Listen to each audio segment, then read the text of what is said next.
Assalomu alaykum. Sharq Turkistonlik barliq qarindoshlarım, mening ismim Mehra Yoblis, Belgiyada yashayman. Mening bevosita qarindoshlarım, opam-hammamiz Yevropada yashaymiz. Mening bu videoni yetishimdagi maqsadim ishki qiyomatlik do'stlarim uchun guvohlik bermoqchi. Bu do'stimning ismi Farida Juma. Birinchi Polatimiz şirketida ishlaydi. Bu do'stimning ismi Mehrigul Mehmet, Birinchi Polat Demir şirketida ishlaydi. Bu ikki do'stimning kampga so'langanligidan bugun xabar topdim. Bu ikki do'stim gunohsiz. Xitoy hukumatining ikki do'stimni darhol qo'yib berishni talab qilaman. Shundaqla barliq Sharq Turkistondagi gunohsiz Uyg'urlarimizning, gunohsiz xalqimizni bo'ldirib, tezdan kampdan qo'yib berishni talab qilaman. Shuning bilan birga bu videolarni har xil tillarda tarjima qilib tarqatib qo'yishinglarni umid qilaman qarindoshlarim. Rahmat sizlarga. Assalomu alaykum. Ben Muhammed Doktor Ataullah. Ben Şarkı Türkistan'dan Xotan Nahiyet Sağızköl yazda o'rnashgan etdim. Ben hozir Türkiye'nin Kahramanmaraş Sütçü İmam Üniversitesi'de siyaset ve xalqaro munosabat kasbi bo'yicha magistrlikda o'qiyapman. Bu meningki Xitoy tarafidan berilgan kimlik kartam. Bu meningki pasportum. Yani bu mening hozir o'qiyotgan maktabimdan olgan o'quvchilik isbotim. Ben bu videoda Xitoyninki yig'ilish lagerlarida yoki turmalarida tutib turilayotgan oila a'zolarim va do'st birodarlarim haqida guvohlik bermoqchi. Ben Türkiye'ye 2016 yılı yazda geldim. Kanunluk pasport bilen geldim.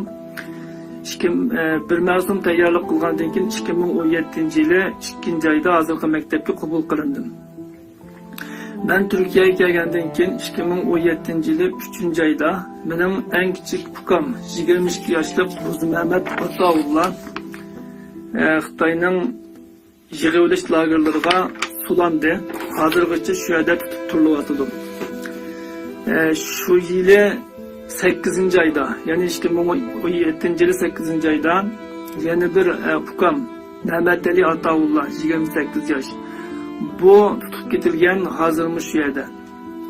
Bundan başka 2017 yılı 8. ayda benimki Aycan'ın yoldaşı Mehmet Dursun İslam 40 yaş. Bu mahallesideki 60'a yakın kişi bilen birlikte tutup getirgen. Hemiz tutulgandan keyin 6 yillikdan uy kesilgan. Hozir Qashqarninki bir turmusida deb angladim, tafsilotini bilmayman. Bu yil yani 2018 yılı 3. ayda mening onam Beyshxon Ushur 65 yaş. Saqchilar tarafidan tutib ketildi. Mahallamizdagi 20 ga yaqin yaşangan ayollar bilan birlikte. Hazır terbiyeleşdimi, türmüdümü yoki qo'yib birildimi xabarim yo'q.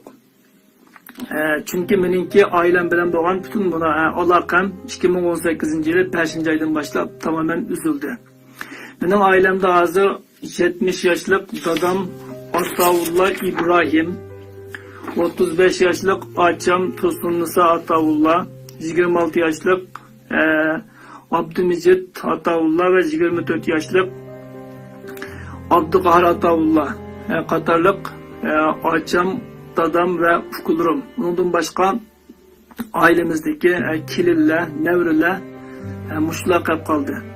Ama bularninki hazır ahvalının qanday ekanligini, turmadagilarninki qandayligini, yig'ilish lagerdagilarning qandayligini, uydagilarninki ahvalının qandayligini bilmayman.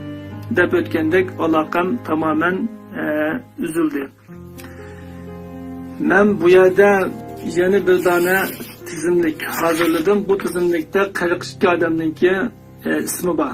Bular menimki tutib ketilgan ya lagerlarda yoki bo'lmasa türmelerde tutup turilayotgan urug' tuqqanlarim, qo'lim qo'shna, do'st birodarlarim. Men bu video orqali oldi bilan Xitoy hukumatining oilamdagilarni shartsiz darhol qo'yib berishni va barliq gunohsiz Uyg'ur xalqini va boshqa insonlarni darhol qo'yib berishni, yig'ilish lagerlarini darhol taqashni, oilam bilan bo'lgan aloqamni asliga keltirishni va oilam haqida menga ma'lumot berishni talab qilaman.